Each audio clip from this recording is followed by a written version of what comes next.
I'm Jackie. And I'm Ashley.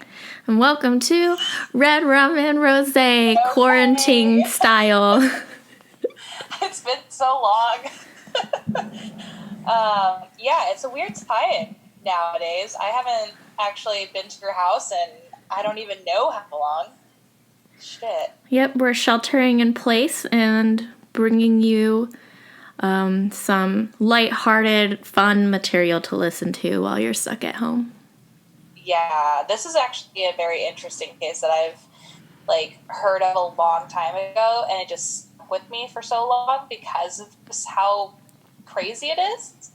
I don't know if crazy is the right word to say, but so I'm drinking White Claw, mango flavor. Jackie, what are you drinking today all alone? It's leftover Fitvine Cab, which, so Ashley and I have been doing what's called Whole30. Well, on Whole30, you're not supposed to drink. We are done with Whole30, but still, I'm still continuing for the most part here and there having alcohol, and Ashley's doing like a 90% Whole30 with sometimes being okay, which is called living life. Yeah. But I hate my life though. If I had to do it all the time, there's no way. I can't. I feel like it's a lot easier being on the quarantine because we can't go to restaurants. I think if I was tempted to go to restaurants, it would be a lot harder, but at least the food is so good. I don't have to cook and I just throw it on the stove and I can eat. So it makes it easier. I just like alcohol sometimes, so that's the only part that I want. Yeah. Everything else is fine. And especially because it's been so hot recently, I've just been craving cold White Claws. So I've got 2 cases. I think I would enjoy that better, but I figured I have this and I might as well just have the rest of it because it's just a tiny bit of wine and nobody else can see my fingers but you. But just a small amount of wine, so I figured I'd finish it. But what I was gonna say is that I don't enjoy it as much, I would say, for wine. I liked the margaritas that we had on Cinco de Mayo, even though they were way too strong. God, those were so strong. I didn't try it at all. I was spinning. And it doesn't help that my tolerance is so low now. So it was a big margarita, which I wasn't expecting. I thought they were still going to be small, like the other ones. And then, so that was bad. But it tasted good. But yeah, I'm not thoroughly enjoying. I tried to make a sangria of it, but it didn't taste good when I tried to do that, so I'm just having red wine. Sangria does sound really good. Yeah, refreshing, right? But tomorrow I'm gonna make that champagne gin drink. So anyway, that was the alcohol segment of our show. I guess we should get into it. Let's do it. Robert and Michael Beaver, who were 2 teens from Broken Arrow, Oklahoma, thought they would kill their family quickly, like ninjas, before embarking on a cross-country murder spree. Their goal? Something as trivial as fame. But like ninjas. I know. That's why I had to put it in there, because they said it. They wanted to kill their family like ninjas. But how does an innocent young person turn into a killer? This question has long been debated amongst many. Young people who murder have often been severely abused or neglected and have experienced a rough home life. Clinical psychologist Robert Scherf, I'm guessing, I don't know how to say his last name, well, he said that young people who kill usually fall into one of these 3 categories. 90% of culprits were severely abused or had witnessed abuse, such as between their parents. Up to 5% presented with mental health issues, and 4% had a long history of antisocial behavior. Young people who have a history of abuse may develop very aggressive behaviors. They can also have trouble controlling emotions, which can lead to impulsive, violent outbursts directed at themselves or others. Oh, we should also say that we've decided to change the format of the show, where we used to have 2 separate stories and present them to each other, but we do this for fun, and there was like so much research that we both had to do that we decided that like we want to keep doing this for fun, even though nobody really listens to us. But It's okay. yeah, we want to do it for ourselves anyway because it's fun. But to reduce the amount of work that we need to do, we moving forward are just going to pick one story and research together and present it together. Anyway, back to child murderers. Other similarities among child murderers include having a family member with a criminal record, suffering from a traumatic loss, a history of disruptive behavior, witnessing or experiencing violence, and being rejected or abandoned by a parent. Problems in the home can be particularly influential. If a child witnesses or experiences violence, they are likely to repeat violence in other situations. Young people may know that certain behaviors are wrong, but only as a result of what adults have taught them, and not because they fully understand the moral argument behind it. Prepubescent children are also not fully emotionally developed and less able to use self-control and appreciate the consequences of their actions. This, in combination with the fact that many child murderers are impulsive, aggressive, and unable to deal with their emotions, suggests that when children kill, they are treating their victim as a target and as an outlet for violence. Not only is our next case a tragic example of young people killing, it's also an example of one of our past topics, family annihilators. So, there I go again with so. I always say it. It's okay. I felt like it was fit there. As you know, my sister just had her baby like 3 weeks ago. And you know how they say that when they're children, you have to like super nurturing and stuff like that. And every single time he would cry, I would get so nervous that he would like, if he would cry too long, because I was scared that it's going to like affect him in the future. Yeah, like mentally affect him. Even though he's only like 3 weeks old, I was just like, I just want to hold you and comfort you because I don't want you to turn into a serial killer. Oh my god, just don't drop him. Head injuries are another serial killer sign. Oh god. Broken Arrow resides in Oklahoma, with close to 99,000 people that reside there. The beginning of Broken Arrow was based on agriculture, and the coal industry was very important for the town. Starting in the 1960s, the small town turned into a suburban city with a lot of religion around. The Beaver family stayed to themselves. They were a Christian family of 7 who really just did everything together, which isn't too far off from right now.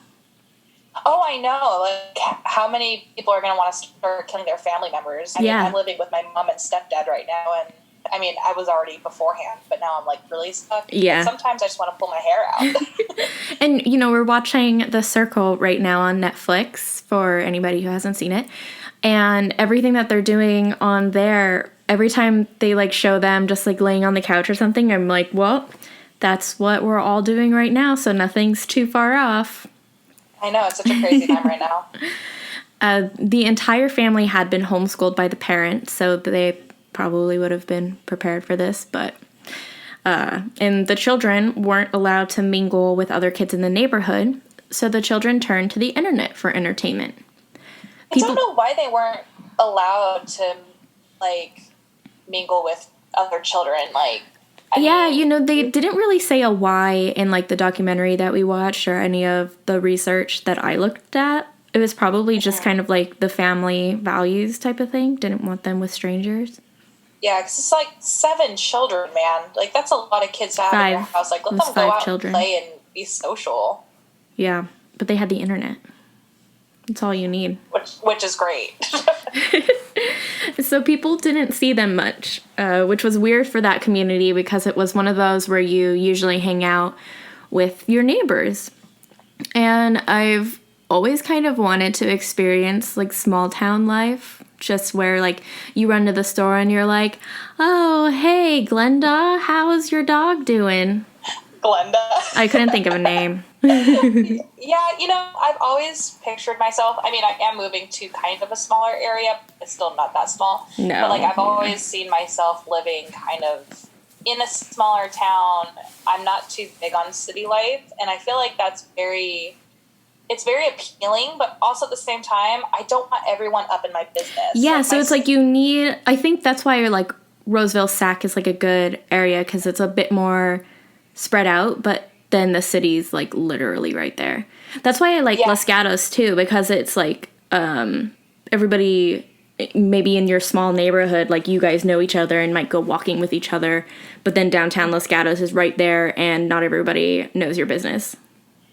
Yeah, well, my sister's neighbors, all in her cul-de-sac, they are all up in each other's businesses and they like have parties together. But like, it was just, my sister and my brother-in-law are very closed off and just to themselves. I mean, they're not rude, but it's just it's like a different lifestyle because living in San Jose, everyone just tries to avoid each other.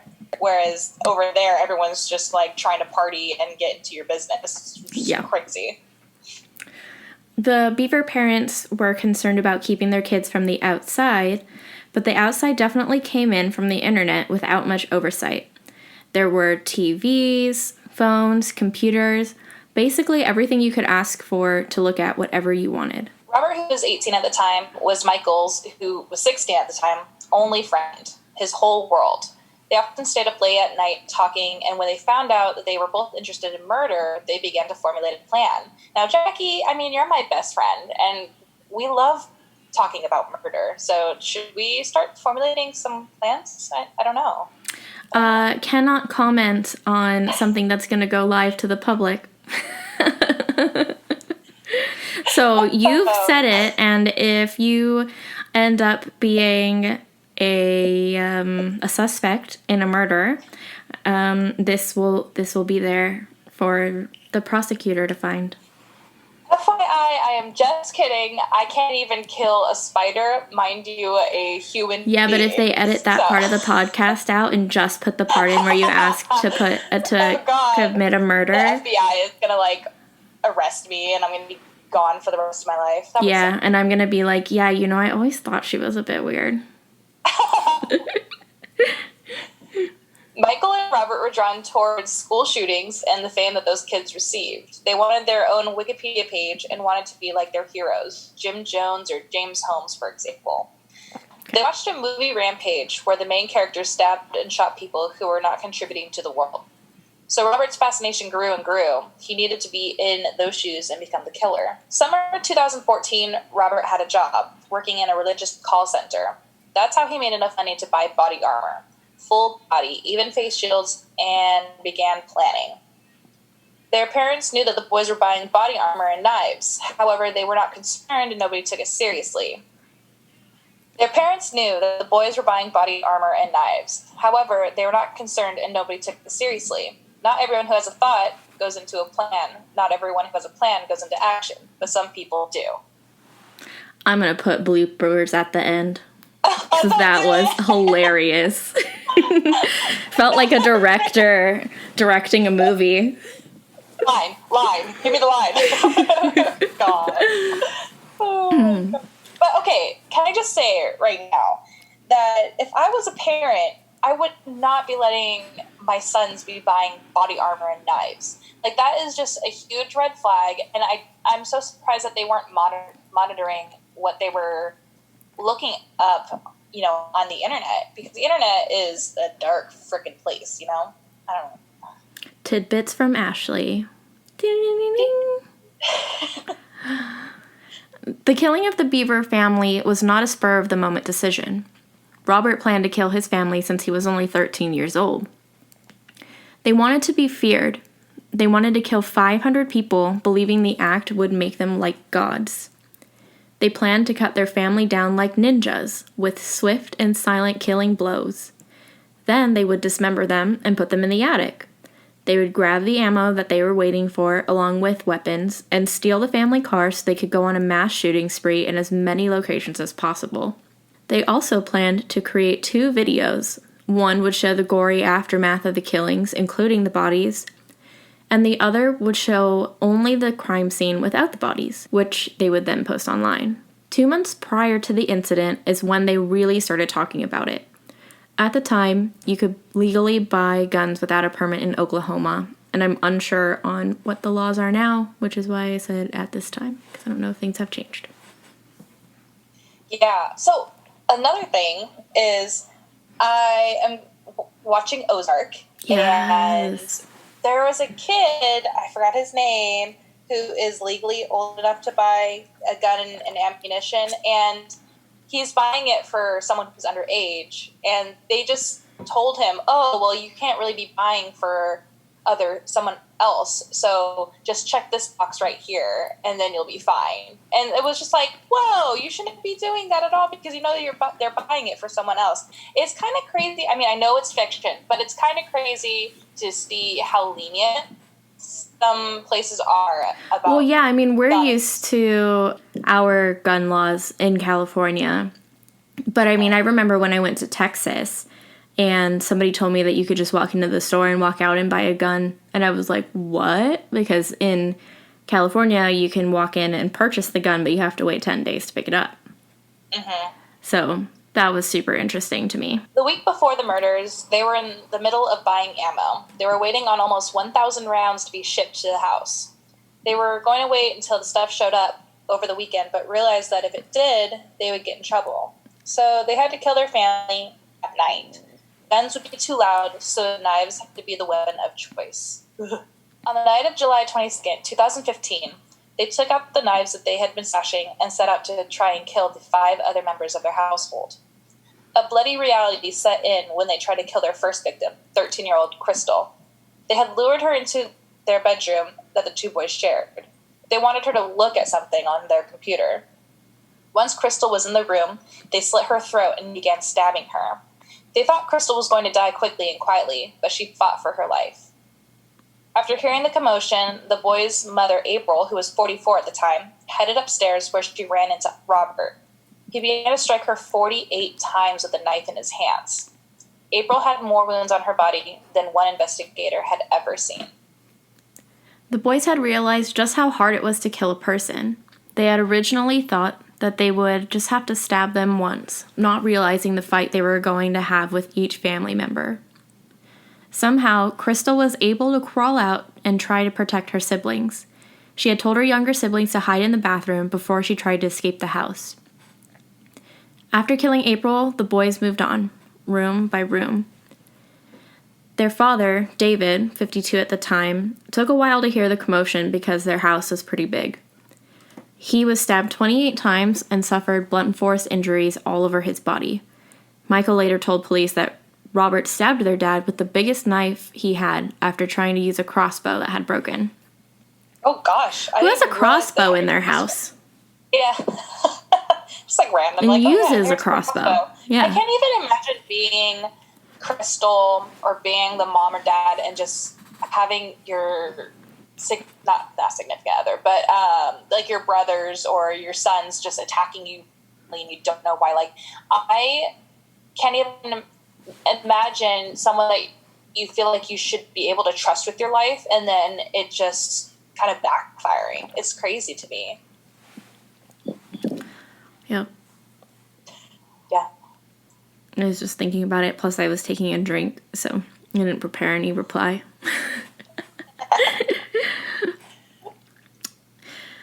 Two of the youngest siblings had barricaded themselves in the bathroom when all the commotion had started, hiding for their lives. Michael and Robert had stood on the other side of the door while Michael pleaded with his siblings to let him in because Robert was attacking him too. Fooling their siblings, Michael was let in by Christopher and Victoria. They were doing everything right to try and survive, and they thought their older brother was going to protect them. Instead, he tricked them so they could be murdered. Their 7-year-old brother Christopher was stabbed 6 times. When they managed to overtake their 5-year-old sister Victoria, they stabbed her 18 times in both sides of her neck, chest, back, torso, and upper arm. Victoria's wounds were so bad her internal organs were spilling out of her body and onto the bathroom floor. 12-year-old Daniel was able to lock himself in a room where he called 911, but Michael managed to convince Daniel to open the door, again pretending that he was afraid and that he was going to get attacked by Robert. Both brothers then came in, stabbing him 9 times in the back, shoulder, and chest. Once they killed Daniel, Robert returned his attention to Crystal, who had dragged herself out onto the front lawn. She was bleeding from her neck, arm, and abdominal wounds. He tried to finish her off by suffocation. They also planned to cut off their 2-year-old sister's, Autumn's, head, but at the moment, the police started banging on the door. When local detective Brett Burton responded to the call, he could see blood on the sidewalk of the front step and heard a faint "help me" from coming inside. It was Crystal. When all the cops got there, they had to be careful about going in because they didn't know if they were going to run into the killers. When they enter, they find April and Daniel and are unsure if they're dead, but once they were taken outside, they were declared dead. Next, they find David, who is clearly deceased. Then they go to the bathroom next, and it's locked. They're expecting that it's going to be suspects at that time because usually in their experience when they walk up to a locked door, their suspects have usually barricaded themselves inside. But instead, they get the horrifying scene of 2 young children with multiple stab wounds. The police then make their way upstairs, and there's just blood everywhere. In every room, they just keep finding bodies, but that's when they find Autumn, still asleep and alive, and it was the only happiness of that night. Autumn was going to turn 2 that week, and there was actually a cake in the fridge for her. Crystal had hung on with everything she had. She was able to tell police that it was her brothers that had attacked her family. The brothers had escaped out the back of the home. Police found pieces of body armor in the woods while looking for them, and they began getting concerned that they would be ambushed. The boys were quickly tracked down by a police dog in a wooded area. The police were commanding the boys to stay still, but Michael kept moving. It was then the police dog bit him on the shoulder, so he began to comply. In police photos of the brothers, you can see them covered in mud and blood. Their clothes are torn, and one of the brothers, Robert, told Michael, "It's been a pleasure. I'm proud of what we've done," and even seemed to be smiling. They weren't upset, and they weren't distraught. After being interrogated separately by authorities and by a forensic psychiatrist, there are still more questions than answers. Law enforcement was waiting to find out if they were abused, but nothing was said at the time. They just wanted to set a record and be famous. They're just evil. During interrogations, Michael said that he didn't want to do it. Only Robert wanted to. He also said that he didn't actually kill anyone. Investigators were not about to let that slide. So they tried getting in Michael's head and saying, well, Robert shouldn't get all the credit, right? But Michael still just kept saying that all he did was stand there. Interrogating Robert was very different. All he wanted to do was talk about the plans of killing more, and just all about the crime, including how Michael had helped stab their family. So, of course, investigators did find out that Michael wasn't being honest, so they confronted him. After a lot of back and forth, investigators tell him to stop thinking and tell them what he knows. It's then that Michael says that he tried to stab his mom, and he thinks that he did. In fact, he stabbed her from behind and cut her windpipe as he was walking away. Michael did not take a plea agreement, but Robert did. Robert was given life in prison, but Michael wanted to plead insanity. The defense claimed that Michael's first words to police were, "I hope they're all right," that Robert was going to do the killings, so he might as well help or be killed too. Plus, he wanted fame. So that was his whole defense. How were they going to do insanity? I mean, that doesn't seem like an insane person. Yeah, I guess, I don't know. Maybe, I guess maybe he wanted to plead insane, but his defense was like, no, let's just try to do this other stuff. I mean, I feel like that's what most killers try to do, is just plead insanity, but it's because, they watch TV and they're like, oh, I'll just plead insane, but it's like, no, you can't just plead insane. Yeah. And then also it's like, okay, you plead insane, but then you're going to be stuck in an insane asylum. Like, okay. I mean, I guess it's better. I don't know if it's better. I don't know which one's better, yeah. Yeah, so I just, I've always heard from, like, documentaries and stuff like that pleading for insanity that's one of the hardest things for a judge to be like, yeah, like, totally. Mm-hmm. You know. Anyway. The jury was able to hear that 911 call that had come from the house. From the call, you could hear young Daniel as he was locked in the room. You could hear him whispering for help, saying his brother is attacking the family. You hear him say, "Please don't murder me," with screams in the background. Then another voice comes on the line and says hello right before disconnecting. Ugh. Crystal ended up surviving her injuries and testified against her brothers. But because of the trauma and to avoid being in the same room as them, she testified in a different courtroom with the judge and attorneys. The testimony was shown on a TV in the courtroom with the jury. During the testimony, Crystal recalled the night, saying that her family went bowling, then came home to have dinner. She remembers walking in on her brothers and hearing one of them say, "Are we going to do this now?" before Robert slit her throat and stomach, then stabbed her multiple times. That's when Crystal tried to scream and run out of the house, but collapsed and was brought back into the home. She testified that she remembers fading in and out, but heard a knock at the door and realized it was a police officer. The next thing she remembers is waking up at the hospital. During Crystal's testimony, we also learned that the brothers told her that they wanted to kill the whole family and had even asked for her help. Looking back now, it's very chilling. Crystal was understandably emotional, and it appeared that Michael also got emotional and cried during her testimony. But other than that, Michael had been very quiet, rarely spoke, and rarely looked up. Robert took the stand during Michael's trial. He smiled when he shouldn't be smiling and laughed when inappropriate. Robert claimed that their parents would never let the kids leave the house and told them to stay away from the windows so they weren't seen by the public. They were only allowed to leave when it came time to get groceries. Robert also claimed that their father was abusive and would beat the boys and casually remind them that he could kill them at any time. Because of these beatings, Robert purchased his body armor to help protect him. Robert claims Michael hadn't stabbed anyone and he had done all the killing. Michael only helped him with tricking the siblings. But evidence proves differently and showed that Robert was just trying to protect his brother. If we remember earlier, when Robert was during his confession, he was saying that Michael helped him kill the family. Mm-hmm. The house where the murder happened was a gathering point for young people who wanted to go and look through the scene, but it was later set on fire, and it's suspected to have been arson. Now it's been turned into a beautiful park, remembering the tragic loss that happened. You may ask, what are these two brothers up to now? From what we can find, the latest news on Robert Beaver is that he tried to stab the prison staff with an 8-inch long item he made in prison. Robert had tried to stab 2 prison staff mates from behind, but he was subdued. And once subdued, Robert was compliant to the orders given to him, but later tried to hang himself with a sheet in his jail cell. So he hasn't changed at all, pretty much. And from what I can tell, he's still alive. They didn't say that he died or anything like that, so I'm guessing he's still alive. Michael Beaver, I haven't found any news on his condition in prison. I believe he's still alive and chugging along with his prison sentence. But in Michael's spare time, he has drawn twisted artwork of him and his brother killing their entire family and more. It seems as if being sentenced to life has been the best choice. In his artwork, he claims Jim Jones and other murderers are still his heroes. So that's that.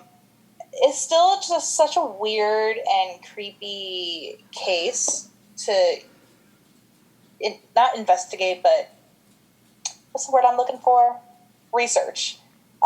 Even after hearing about it for like so long ago, it's just, I just can't imagine 2 brothers just deciding to kill their family. And like, I know that most people who are killers are people who had like child abuse and stuff done to them, but I feel like the rest of the family seemed to be perfectly fine. It was just those 2 brothers, so it just makes me wonder really what exactly happened, because we only have what they said of the father like hurting them and stuff. Yeah, well, I was reading one thing and it was talking about how when you have no exposure to like literally anything else and all you do is watch like school shootings and violent movies, that it becomes easier to normalize it because you don't have like those other actual normal things to look at.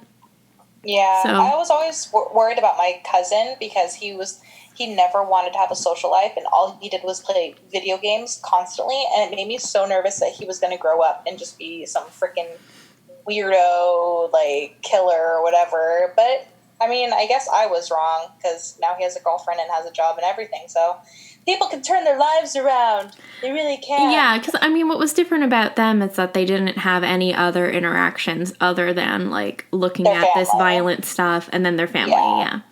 Whereas Yeah. other people, like, they can play violent video games and be totally normal.